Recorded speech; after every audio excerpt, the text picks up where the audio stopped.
Dice भाई मुझे भी डंडा दे। अच्छा जी, ये ले आपके लिए भी। इंस्पेक्टर साहब यही है वो बंदा जिसने पूरे मोहल्ले की नाक में दम करके रखा हुआ है, हमें तंग करके रखा हुआ है इसने। डैडी ये कौन है लोग? कुछ नहीं, आप अंदर जाओ।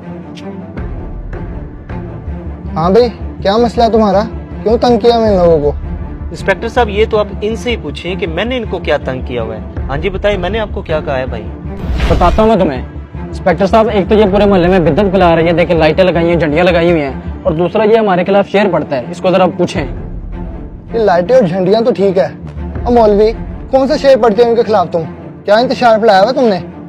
इंस्पेक्टर साहब मैं कोई इंतशार नहीं फैला रहा, और जो शेर की बात भाई कर रहे हैं वो तो बच्चा बच्चा पढ़ता है कि आप सबके पास जाएंगे। वो शेर इतना प्यारा शेर है, वो तो हम हुजूर की मोहब्बत में पढ़ते हैं और शैतान के खिलाफ पढ़ते हैं कि निसार तेरी चहल पहल पर हजारों ईदे रबीउल अव्वल, सिवाय इबलीस के जहां में सभी तो खुशियां मना रहे हैं। ये देखिए इंस्पेक्टर साहब, ये शेर हमारे खिलाफ पड़ता है, ये हमें चिढ़ाने के लिए।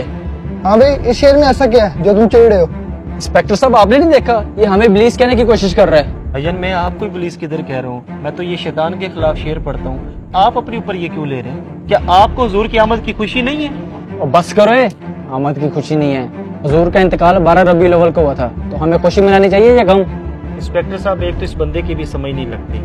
हमारे खानदान में जब कोई फोत हो जाता है, हम 10वां करवाएं या 40वां करवाएं, ये तब भी हमें तंग करता है कि इस्लाम में तो सोग 3 दिन का होता है, आप लोग ये 10वां 40वां क्यों करवा रहे हो? हालांकि हम ये 10वां 40वां सोग के लिए नहीं करते, हम तो मैयत के साले स्वाब के लिए करते हैं, लेकिन वकोल इन जनाब के कि आप लोग गम मना रहे हैं। अब इसी में सवाल करता हूँ कि जब हुजूर की बारी आई है तब इसे गम क्यों याद आ गया? हुजूर को तो दुनिया से पर्दा किए सदियां गुजर गई है, अब कौन सा गम मना रहे हो? अब तुम्हारा वो फतवा किधर गया?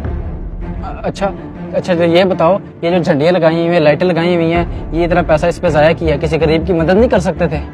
अच्छा तो इससे भी मसला है आपको?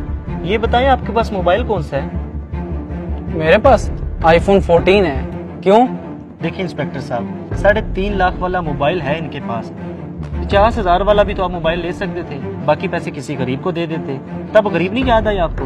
और दूसरा इंस्पेक्टर साहब, इसने अपने बेटे की शादी की है, 50 लाख रुपए इसने खर्चा किया है, कम पैसों में भी तो ये शादी कर सकता था, तब गरीब नहीं याद आई इसे? हालांकि हदीसे पाक में ये है कि बेहतरीन निकाह वो है जो कम खर्च पर हो, सिर्फ मिलाद पर ही इसे ये वसवसे आते हैं। और ये जो कह रहे हैं ना, ये फजूल खर्चियाँ किसी गरीब की मदद कर देते हैं, जब ये सलाब आता है ना तो लाखों रुपया हमने जमा करवाया। अल्हम्दुलिल्लाह हमें गरीबों का एहसास है, हम हुजूर का मिलाद भी मनाते हैं और गरीबों की मदद भी करते हैं। भाई मेरे, मुझे इसकी कोई बात नहीं गलत लगी। तुम लोग मोहल्लेदार हो, मिलजुल के रहा करो सारे। मेरे भाई ये नफरतें ख़त्म करो, आए मिलके गरीबों की भी मदद करते हैं और सरकार का मिलाद भी मनाते हैं। भाईजान, आपकी बातें मेरे दिल पे असर कर गई हैं, हमें बिल्कुल हुजूर की आमद की खुशी मनानी चाहिए, आए मिल के मनाते हैं। ये हुई ना बात, आए मिलके मिलाद मनाते हैं। कुरान पाक में अल्लाह पाक इरशाद फरमाता है, व अम्मा बिनिअमती रब्बिका फहद्दिस, अल्लाह की नेमत का खूब चर्चा करो।